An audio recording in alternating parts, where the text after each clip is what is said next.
Certainly if you look at people like Karl Rove and the amount of attention that was showered on the base, arguably to the detriment of the long-term success of the administration, those were all seen as lessons learned from the perceived errors of the first Bush presidency.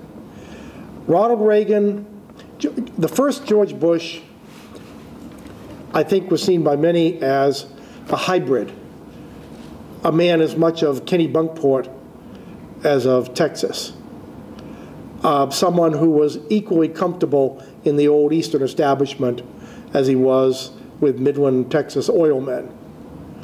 The son didn't want anyone ever making the mistake of thinking that just because he went to Yale, he had any truck with that crowd. He was a Westerner, very much in the Reagan tradition. Now, it's ironic in lieu of what has happened. I mean, but it goes to the law of unintended consequences. Presidents come to Washington hoping to carry out an agenda, and they often find themselves as much at the mercy of events as controlling events. But I think there's no doubt culturally, temperamentally, and politically that George W. Bush looks to Ronald Reagan as his presidential role model more than he does to his father.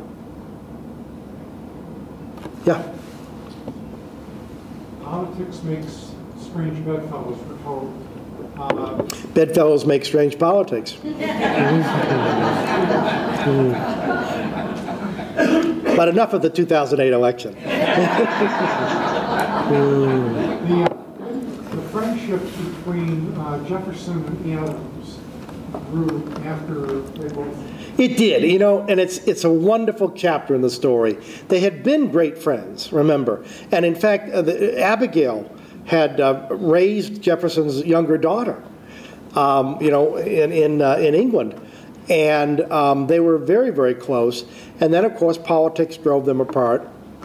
And then in 1812, a mutual friend, a Philadelphia doctor named Benjamin Rush, who thought it was just a shame that these two great patriots might, you know, never reconcile, took it upon himself to set that in motion. And of course, Adams being Adams, you know, he wrote 2 or 3 times as many letters in the famous correspondence as Jefferson. The remarkable thing about Adams is he never got old intellectually. He retained this extraordinarily youthful curiosity and a kind of exuberance, a very bouncy kind of figure. You read his letters, and his ideas are spilling out onto the page. He barely can get them out. And Jefferson, of course, is much cooler, more reserved. So it's this wonderful kind of opposites attracting sort of relationship. And Adams said at one point to Jefferson, we must not die without understanding each other. And I think that's how he saw the correspondence. And they were reconciled, and Jefferson congratulated him on his son's becoming president. Remember, he, you know, the last 2 years of his life coincided with his son's presidency. I mean, a remarkable turn of events. And then, of course, they are sealed forever by the extraordinary accident of dying on the same day. And Abigail was also reconciled. It took her a little longer. Often, as is the case, wives hold grudges longer.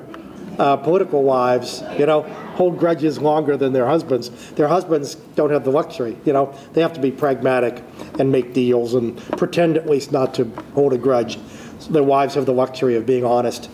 But Abigail, it took a while, but Abigail was also reconciled to Jefferson. On that same thing, I know Hoover and Truman, yeah, Ford and Carter became friends.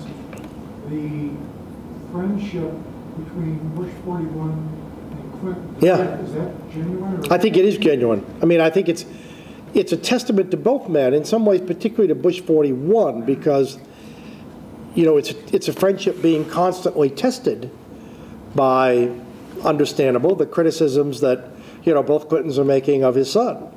I mean, it's a remarkably, it's a fascinating relationship.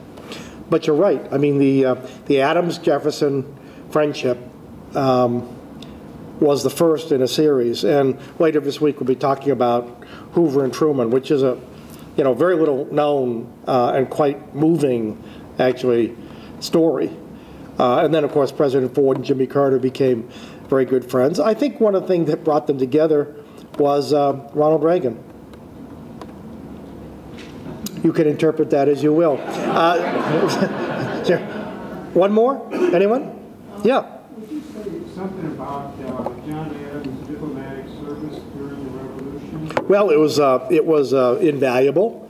Again, he's not a natural diplomat. But he was, first of all, unglamorous, but absolutely essential to the Revolution.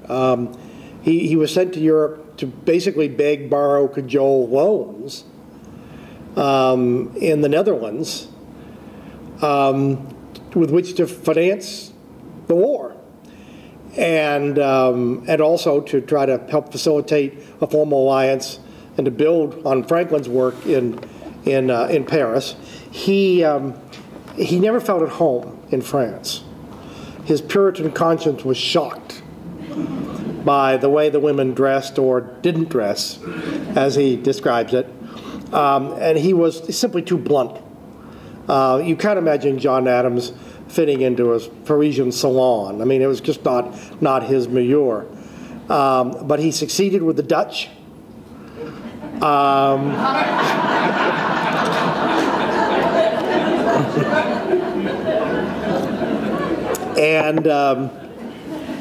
And then, of course, later, in the great irony of ironies, he would be the first American ambassador to the court of St. James.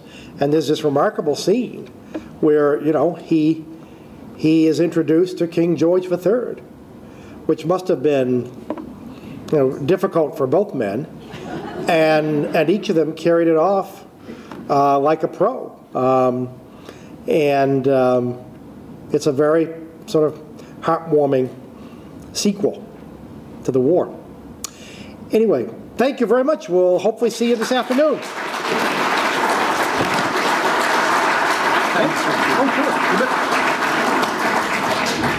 Thank you very much. More vintage Richard Norton Smith. Of course, he's coming back at 2 o'clock, and he's going to be talking about something that's very intriguing. You will find out why presidents lie. Presidential Lies, 2 o'clock here for the third of 7 talks by Richard Norton Smith. Thank you so much.